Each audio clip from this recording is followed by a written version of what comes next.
Happy independence day. देश को आज़ाद हुए आज 80 साल पूरे हो चुके हैं। हम एक दूसरे को हैप्पी इंडिपेंडेंस डे बोल करके, स्टेटस लगा करके, या फिर बहुत सारे लोग अपने उन महानायकों को याद करके ये दिन सेलिब्रेट करेंगे जिनकी वजह से आज हम आज़ादी की इस हवा के अंदर सांस ले रहे हैं। हम सबके लिए आज़ादी का अपना एक मायने है। किसी से भी हम ये नहीं पूछ सकते कि तुम्हारे लिए आज़ादी क्या मायने रखती है। अपने तरीके से अपनी ज़िंदगी को जीना, अपने एक्सप्रेशन को अपने तरीके से एक्सप्रेस करना ही तो आज़ादी है ना।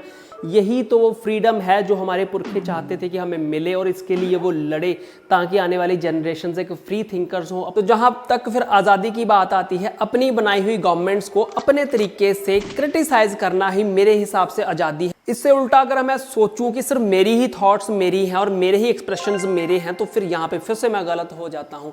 किसी भी अंधभक्त की, किसी भी मोदी जी के प्रशंसक की, या फिर बीजेपी के साथ खड़े इंसान के भी राइट्स उतने ही मैटर करते हैं, उतने ही जरूरी हैं और उतने ही एक्सेप्टेबल होने चाहिए मेरे लिए। I mean, एक अंधभक्त चाहे एक अंधभक्त ही क्यों ना हो, उसकी आज़ादी के भी कुछ मायने हैं, उसको भी अपनी बात रखने का एक हक है। अगर मैं यहाँ पे बोल दूं कि सिर्फ मेरे हक ही हक है, सरकार को क्रिटिसाइज करना मेरा हक है, तो फिर यहाँ पे मेरे से बड़ा मूर्ख कोई भी नहीं होगा।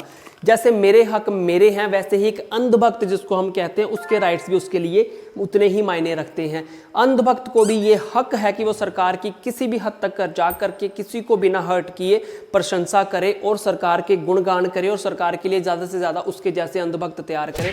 उसके हकों से हम उसे वंचित नहीं कर सकते हैं जब तक कि हमें कह रहे हैं अपने आप के लिए कि हम एक आज़ाद भारत के निवासी हैं। सी हम मतलब कि इस तरह से ब्रेन हमारा बाइंड हो चुका है कि हम ये मान लेते हैं कि अंधभक्त जो है miss informed and misguided person है, बट हम ये सोचना भूल जाते हैं कि वो बंदा अभी तक अगर सरकार की नीतियों के साथ जुड़ा हुआ है, सरकार से कुछ उम्मीद रख रहा है, तो तुम सोच के देखो कि पिछली वाली जो सरकारें गुजर के गई हैं वो कितनी बुरी होंगी, जो कि आज तक इस सरकारों से उम्मीद रख रहा है।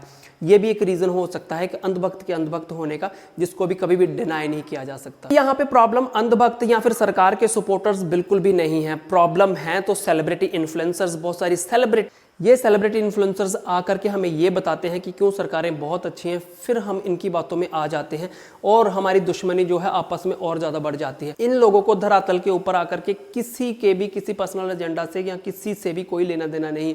लेना देना कहाँ पे है? सिर्फ और सिर्फ अपनी जेबें भरने से। इन लोगों से सावधान रह करके अपनी एकता को बनाए रखना ही तो आज़ादी है, और फ्रीडम ऑफ एक्सप्रेशन होना ही तो असली फ्रीडम है ना भाई। अलग अलग बिलीव्स एंड अलग अलग थॉट्स लेकर के हम पैरेलल चल सकते हैं। ऐसे फेक सेलिब्रिटी इन्फ्लुएंसर से बचिए जो हमें एक जैसा बनाने की कोशिश करते हैं। ठीक है, सीधी रही बात ना। आई होप समझ गए होंगे। अब हैप्पी इंडिपेंडेंस डे।